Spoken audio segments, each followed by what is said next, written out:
Me Suman Sharma, your English teacher. Today we learn about models.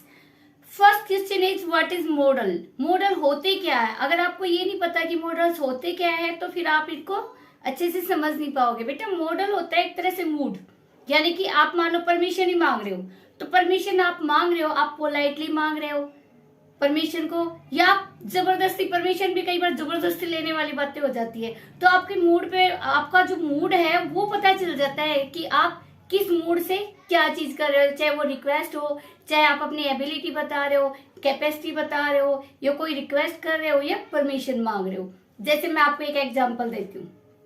आप application तो हमेशा से लिखते आए हो ना, तो एप्लीकेशन में आप क्या लिखते हो? I shall not come to school, ये लिखते हो ना।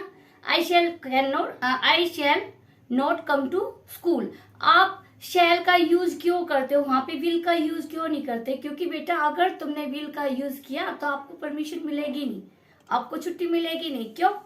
क्योंकि तुमने बोला I shall not come to school, आप पोलाइटली बोल रहे हो कि मैं आ नहीं पाऊंगा स्कूल में, है ना।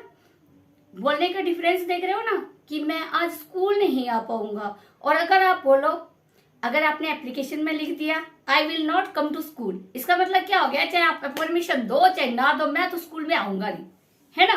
तो यहाँ क्या हो गया? ऐसा लग रहा है कहीं आप पोलाइटली आप रिक्वेस्ट कर रहे हो कि भाई मैं आ नहीं पाऊंगा तो प्लीज मेरे को छुट्टी दे दो। आप क्या बोल रहे हो? मैं तो आऊंगा नहीं, चाहे कुछ भी हो जाए। तो विल एक तरह से धमकी की तरह हो जाता है, मतलब प्रेशर डाल रहे हो आप टीचर्स पे, प्रिंसिपल पे, कि मेरे को छुट्टी दे दो, मैं बिल्कुल नहीं आऊंगा। तो ये फर्क होता है, आपको पता चला ना मूड का, कि भाई वो पोलाइटली मांग रहा है या जबरदस्ती छुट्टी मांग रहा है। तो इसको बोलते, ठीक है। अगर आपको मॉडल्स नहीं पता होंगे तो बेटा आप लैंग्वेज को, अपनी बातों को सही तरीके से बता नहीं पाओगे। चलो आज मैं आपको 3 मॉडल्स के बारे में बता रही हूँ, कैन, मे एंड माइट। मैंने आपके लिए 2 तो लिख दिए, पॉसिबिलिटी एंड परमिशन। एक मैंने लिखा नहीं क्योंकि कैपेसिटी के बारे में आएगा, और कैपेसिटी कैन में ही होती है, ठीक है। अब मैं आपको बता रही हूँ कि हम कहाँ कहाँ इसको यूज करते हैं। सबसे पहले तो पॉसिबिलिटी यानी संभावना। मान लो बारिश आ रही है, आप ये भी बोल सकते हो इट मे रेन, आप ये भी बोल सकते हो इट कैन रेन, और ये भी बोल सकते हो इट माइट रेन। तो इन तीनों में फर्क क्या है? फर्क ये है बेटा, अगर माइट है तो ये है 10 to 20% ओनली, इतनी संभावना है, 10% to 20%, इससे ज्यादा संभावना नहीं है। यानी कि संभावना जो है वो बिल्कुल ना के बराबर है, कि मैं बोल शायद ही बारिश आए, पक्का नहीं है। इसका मतलब क्या है? जैसे मैंने बोला इट माइट रेन, शायद बारिश आए, मैंने शायद यूज किया, ओके। अब मे का मतलब होता है 50-50, यानी कि जो ये जो बारिश है वो नेचुरल, रेन जो है वो हमारे हाथ में नहीं है। भाई आ भी सकती है, नहीं भी आए, भगवान पे डिपेंड है, ये हमारे ऊपर तो डिपेंड है नहीं।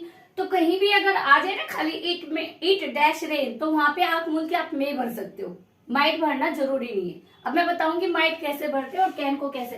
कैन में होता है 100% पॉसिबिलिटी, कैन क्या है? 100% पॉसिबिलिटी, मे में 50% और माइट में इन दोनों से बहुत कम, ठीक है, रेयर चांस यानी कि। अब मैं बताती हूँ, अगर आप बारिश के बारे में बोल रहे हो, इट मे रेन, पहले मैंने मे का बताया, इट मे रेन टुडे, आज बारिश हो सकती है।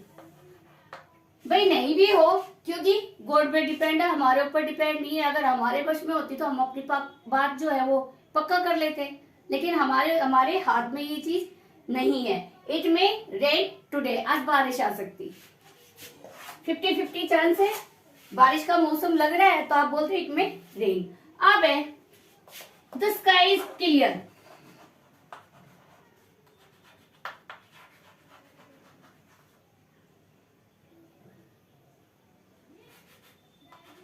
sky seems clear, it might rain,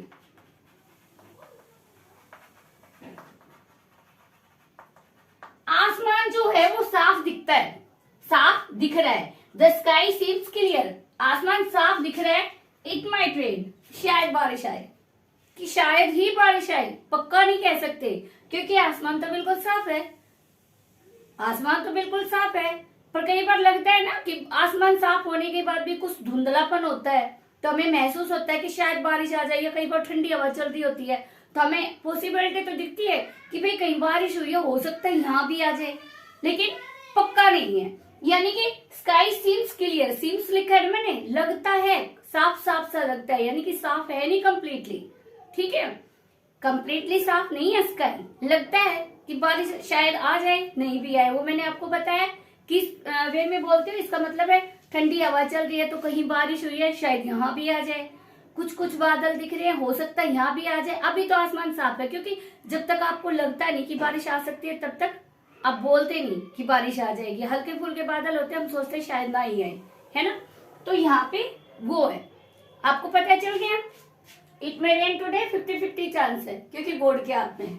अब आप मे भर देना, अगर आगे कुछ ना लिखा हो तो आप मे भर देना, ठीक है। मॉडल्स में अगर लिखा हुआ है द स्काई सीम्स क्लियर, ठीक है, आपको ऐसा बताया कि बादल जो है व्हाइट है, the sky is cloudy, but उसमें व्हाइटनेस भी है ना, बट सीम्स क्लियर, और इट्स माइट रेन, फिर ये आ जाएगा, क्लाउडी तो है लेकिन व्हाइट कलर के बादल है उसमें, तो क्या आ जाएगा, माइट रेन। अब देखिए द स्काई इज डार्क,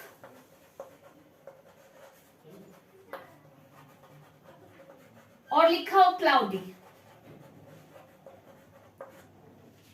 आसमान में बादल छाए हुए हैं, इट इज डार्क, आसमान जो है आपको पता है ना, तेज बारिश होती है तो काला काला सा हो जाता है चारों तरफ, एनवायरमेंट अंधेरा अंधेरा सा लगता है, तब 100% पॉसिबिलिटी होती है कि बारिश आएगी, पक्का आएगी पक्का आएगी। हम यही सोचते हैं ना कि भाई एकदम से बारिश का मौसम हो गया, कई बार होता है ना बादल छू छू के जाते हैं धरती को, एकदम चारों तरफ अंधेरा सा हो जाता है, दिन में भी ऐसा लगता है कि भाई सूर्य छिप गया, सूर्यास्त का समय जैसा लगने लग जाता है। तो वहां पे क्या आएगा, द स्काई इज डार्क, ये क्लाउडी, और उसके बाद लिखा हुआ है इट डैश रेन, तो आप यहाँ पे क्या लिखोगे, कैन, क्योंकि 100% चांसेस है कि बारिश आ सकती।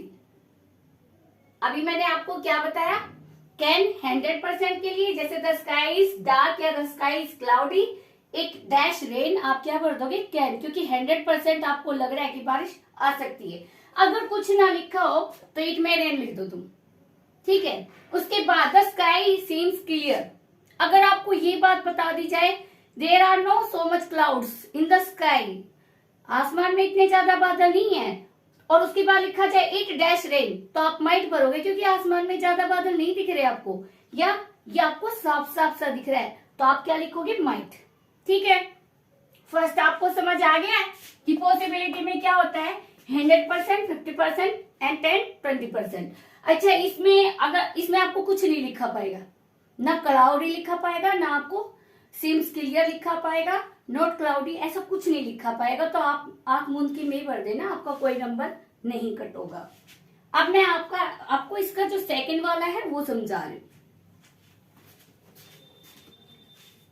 इसमें है परमिशन के बारे में, कि भाई परमिशन जब आप मांगते हो तो किस तरह से, अब मैं ये 100% वगैरह उड़ा रही हूँ क्योंकि 100% का रोल खत्म हो गया ना, वो सिर्फ पॉसिबिलिटी में आता है। अब है परमिशन के बारे में,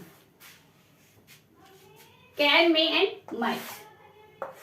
अगर आप परमिशन ले रहे हो तो मे जो है ये है फॉर्मल, यानी कि आप किसी ऑफिस में जाते हो, मे आई कम इन सर, आप बचपन से बोलते आ रहे हो, जब भी टीचर के पास आप क्लास में आते हो तो क्या बोलते हो, पानी पी के आए हो या टॉयलेट होके आए हो, क्या बोलते हो, मे आई कम इन मैम, ये बोलते हो ना।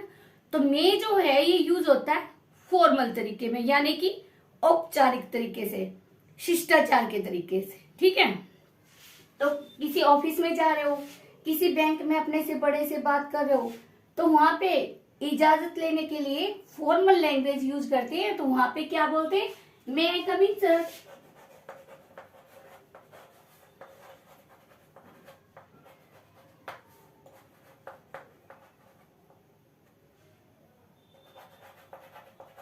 May I take your pen please. कई बार होता है ना कि हमें कहीं साइन करने होते हैं और हमारे पास पेन नहीं होता, तो वहां पे हम क्या यूज करेंगे, may I come in sir, may I take your pen please, may I have your pen please, may I have जो भी चीज आपको चाहिए फॉर्मल तरीके में, यानी कि आपका उनसे कोई घर का भाईचारा नहीं है, आप वहां ऑफिशियल तरीके से बात करते हो। और ऑफिशियल तरीके में क्या होता है, चाहे आप साथ साथ क्यों, लेकिन हमें ऑफिस में हमेशा जहां भी हम जॉब कर रहे हैं हमें क्या करना चाहिए, फॉर्मल लैंग्वेज यूज करनी चाहिए। तो वहां हम क्या बोलेंगे, जैसे मैंने बोला कि मे आई कम इन सर, तो अगला आदमी भी मुझे फॉर्मल तरीके से बोलेगा yes you may, yes you may. ठीक है, मैंने कहा may I take your pen please, yes yes you may take it. ठीक है, तो फॉर्मल तरीका आपको पता चल गया कि ऑफिशियल लैंग्वेज है एक तरह से, या जहां पे आप जॉब करते हो वहां पे, या आपसे बड़े हो और आप उनको जानते नहीं हो तो भी आपको मे यूज करना है। ठीक है ना, क्योंकि फर्स्ट इंस्ट्रक्शन इज लास्ट, आपको पता है फर्स्ट इंप्रेशन आपका अगर गलत जाएगा तो फिर आप मान लो जॉब लेने ही गए हो वहां पे या कुछ काम करवाने गए हो और आपको बोलने का तरीका है नहीं, तो आपका जो काम करने आए वो काम होगा नहीं। ठीक है, क्योंकि वो लोग अनजान है जिनसे आप बात कर रहे हो। बेशक ऑफिस में आप लोग आपस में जानते हो, लेकिन वहां में फॉर्मल लैंग्वेज ही यूज करनी पड़ती है। अब है आपका कैन। कैन होता है इनफॉर्मल, जैसे आपका कोई दोस्त है, वो आपको ये थोड़ी बोलेगा मैं कम इन, मैं कम इन भैया, ऐसे नहीं बोलेगा। वो क्या बोलेगा, कैन आई कम इन, वो बोलेगा मैं अंदर आ सकता हूँ। ठीक है, क्योंकि उसको ये पता है कि आप मना थोड़ी करोगे, आप तो उसके दोस्त हो। ऐसे ही आप पापा के पास जा रहे हो, मैं कम इन पापा, मैं यूज वहां पे, तो मैं यूज करना पड़ेगा क्योंकि पापा आपसे बड़े हैं। लेकिन आप अपने दोस्तों के, अपने भाई बहन के साथ, अपने जो क्लासमेट्स हैं उनके साथ आप कैन यूज कर सकते हो, आपके जो प्लेमेट्स हैं उनके साथ आप कैन यूज कर सकते हो। ठीक है, जैसे क्लास में ही आप किसी की कॉपी पेन बुक ले रहे हो, कैन आई टेक इट। ठीक है, क्योंकि आपको पता है वो आपको मना नहीं करेगा, आपस में आप लोग मना नहीं करते ना। तो ये है इनफॉर्मल, जहां पे आपको लगता है कि वो मना नहीं करेगा, और अगर मना कर भी देगा तो आपकी कोई बेइज्जती नहीं होगी, तो वहां पे आप कैन यूज कर सकते हो। मैं ना, मे आई नहीं, can I take your pen please, can I have your pen please. तो अगला बंदा भी आपको क्या बोलेगा, यस यू कैन, हाँ तुम ले सकते हो। और अगर उसने बोला यस, अगर वो बोले नो यू कांट, तो भी इसमें आपकी कोई बेइज्जती नहीं है। ऑफिशियल लैंग्वेज में तो आपको पता है ऑफिस में अगर आप यूज कर रहे हो तो आपकी बेइज्जती हो जाएगी, है ना भाई। कोई भी आपको ये बोलेगा यू मे नॉट, तो बेइज्जती हो जाएगी। लेकिन दोस्तों के सर्कल में आपकी कोई बेइज्जती नहीं होती, नहीं होती ना, महसूस ही नहीं होता कि हमारे दोस्त हमें क्या कह रहे हैं। मना कर दिया कोई बात नहीं, देख लेंगे, किसी और से मांग लेंगे, है ना। तो यहाँ पे इनफॉर्मल तरीका यूज कर रहे हो, can I have your pen या कैन आई कम इन। जो भी आपका दोस्त उसको बोलोगे यस यू कैन, हाँ आप आ सकते हो। या उसको वो कोई काम कर रहा है, या आप उसको पता है कि आप आके कोई बदमाशी करोगे, आप उसको तंग करोगे, कोई नोटी जॉब करोगे, शैतानी करोगे, यू कैन नॉट। वैसे भी बोल सकता है नहीं नहीं आ सकता भाई, तेरी एंट्री नहीं है, तू मुझे तंग करेगा। ठीक है, तो ये क्या हो गया, इनफॉर्मल। तो कैन का यूज होता है इनफॉर्मल में, जहां आपको लगता है कि आप अपने से छोटे से बात कर रहे हो, या अपने दोस्त से बात कर रहे हो, या आपके क्लासमेट से बात कर रहे हो। ठीक है, मैं क्या हो गया, फॉर्मल ऑफिशियल लैंग्वेज। अब आपका माइट। माइट परमिशन में कहाँ यूज होता है, माइट वहां यूज होता है जहां आपको लगता है अरे यार मैं तो इसको जानता ही नहीं, पता नहीं ये मेरे को देगा या नहीं। जहां आपको बहुत ज्यादा झिझक महसूस होती है, शर्म महसूस होती है, क्या करूं, पेन घर पे भूल आया, मेरे को साइन करने हैं, पेन तो मांगना पड़ेगा, लेकिन कभी बंदा मेरी बेइज्जती ना कर दे कि तेरे को पता नहीं था साइन करने आया, कम से कम पेन तो लेके आना चाहिए था। वहां पे हम क्या यूज करते हैं, माइट। पता चल गया, जैसे हम कहीं पे जा रहे हैं और हमें सीट नहीं मिली। ठीक है, एक सोफा रखा, उस पे 2 या 3 बंदे फैल के बैठे हुए।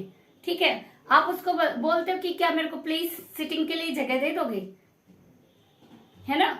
और आपको लगता है, आपको पता है बॉडी लैंग्वेज से हमें पता चल जाता है कि अगला बंदा कैसा है। तो तुम्हें झिझक हो रही है कि पता नहीं ये बंदा मेरे को जगह देगा कि नहीं, कभी ये बोल दे कहीं और जगह नहीं है क्या, और कहीं जाके बैठ जा, तो वहां पे माइट यूज होता है।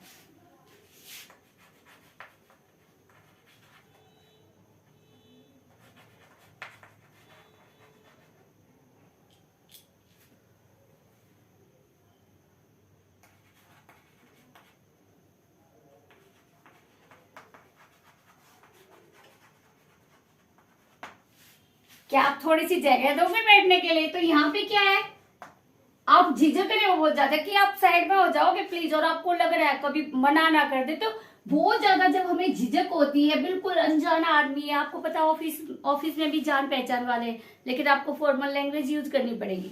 दोस्तों में मैंने बताया आपकी कोई बेइज्जती होती ही नहीं, चाहे वो मना कर दे तो भी ठीक है, नहीं मना करता तो भी ठीक है, अगली बार तुम मना कर दोगे, है ना। लेकिन यहाँ पे क्या होता है, आप बिल्कुल उसको जानते नहीं हो, आपको नहीं पता वो बंदा कैसा है, और आपको, या कोई बिल्कुल ऐसा हो कि बहुत ज्यादा बड़ा आदमी हो और आपको उससे कुछ काम हो, है ना, तो आपको झिझक होती है, कभी मेरे को लताड़ लगा दे, कभी मेरे को फटकार दे, कभी मेरी बेइज्जती कर दे, तो वहां पे माइट यूज होता है। ठीक है, पता चल गया। जैसे किसी लीडर से बात करने के लिए जा रहे हो, है ना, तो इनमें माइट का यूज होता है। अब इन सब का आपको, इन दोनों का डिफरेंस पता चल गया ना, पॉसिबिलिटी और परमिशन में। अब कैन का थोड़ा सा अलग होता है, वो मैं आपको समझा रही हूँ। मे और माइट का रोल खत्म हो गया। हाँ, माइट का एक और होता है, वो मैं बताऊंगी, लेकिन सबसे पहले मैं मे को उड़ा देती हूँ यहाँ से। ठीक है, अब इन दोनों का बताऊंगी एक एक आपको।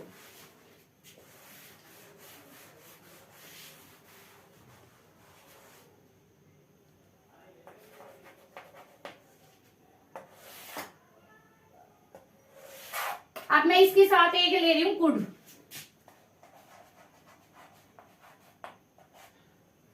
ठीक है, कुड, शुड और वुड तीनों का परमिशन में यूज होता है। कुड का भी, शुड का भी और वुड का भी। वुड जो है वो सबसे ज्यादा पोलाइट है। ठीक है, शुड का यूज होता है, उसका शुड का परमिशन में भी यूज होता है। ज्यादातर शुड का होता है शिष्टाचार में, कि भाई आपको कहना मानना चाहिए, आपको ये करना चाहिए, वो करना चाहिए, वो मैं अगले वीडियो में समझाने वाली हूँ। ठीक है, अब मैं आपको बता रही हूँ कुड, और यहाँ पे मैं आपको बता रही हूँ कैन और कुड। ठीक है, अब जो ये माइट है ना, माइट और कुड, ये दोनों पास्ट की भी हैं। आपको कैपेसिटी तो मैंने बता दी थी, एबिलिटी जो है वो बता दी थी मैंने, एबिलिटी नहीं बताई थी, मैं आप बताऊंगी आपको। ठीक है, कैन और कुड। कैन का मतलब होता है ability, I can do it.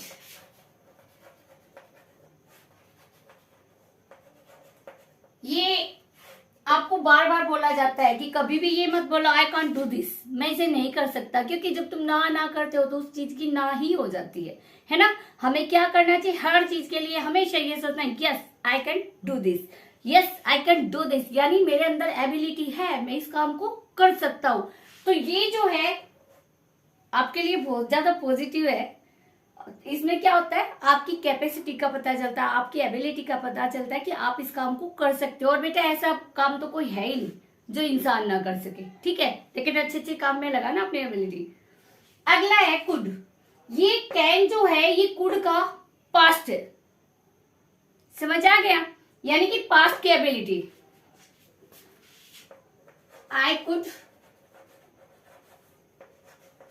Do it, मैं इसको कर सकता था, यानी पास्ट में कर सकता था, मैं इसको कर सकता हूं, मैं इसको कर सकता था, ये क्या हो गया, पास्ट टेंस में हो गया। और ये जो मे है ना, ये भी ये होता है नरेशन में यूज। किसमें यूज होता है, आप एक और बता रही, इन दोनों का नरेशन यूज करते हो ना, डायरेक्ट इनडायरेक्ट जो यूज करते हो, तो उसमें ये माइट बन जाता है। He told he might do this.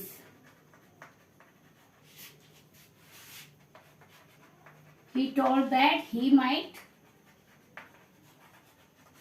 do this. ये हो गया नरेशन में, डायरेक्ट इनडायरेक्ट में। ठीक है, अब इसका देखो could, I can do it. जैसे मान लो किसी ने कहा Hina said I can do it, अब ये कैन का क्या हो जाएगा, Hina told that she could do it। पता चल गया, पता चल गया ना इसका। ये क्या होता है नरेशन में, जब डायरेक्ट को इनडायरेक्ट में चेंज करते हैं, जब इनडायरेक्ट में यूज करते हैं, तो इसमें क्या पाएगा आपको, हिना टोल्ड, हिना आस्क्ड, इस तरह से कुछ पाएगा। He requested, he told, he tell, इस तरह के जब आए शुरू में तो आप समझ जाओ कि ये इनडायरेक्ट स्पीच है। समझ आ गया? तो उसमें कुड का यूज होगा, मे की जगह माइट का यूज होगा, कैन की जगह कुड का यूज होगा, और शैल की जगह शुड, विल की जगह वुड। आपको पता है ये नरेशन आती होंगी ना आपको कि शैल का शुड हो जाता है, विल का वुड हो जाता है, मे का माइट हो जाता है। तो यहाँ पे कैन का कुड यूज होगा और यहाँ पे माइट। आपको पता चल गया? सबसे पहले मैंने क्या बताया, एबिलिटी, ये पास्ट की एबिलिटी है, ये प्रेजेंट की एबिलिटी। ठीक है, ये दोनों नरेशन में यूज होता है, मे माइट में टर्न हो जाता है, और कुड जो है, कैन जो है वो कुड में टर्न हो जाता है। तो ये आपको मैंने कैन, मे, माइट और कुड अच्छे से समझाया। अगर बेटा आपको मेरी वीडियो पसंद आई है तो प्लीज कमेंट बॉक्स में कमेंट्स जरूर डाला कीजिए, और सबसे पहले मेरे चैनल को सब्सक्राइब किया कीजिए। Okay, thank you, have a nice day.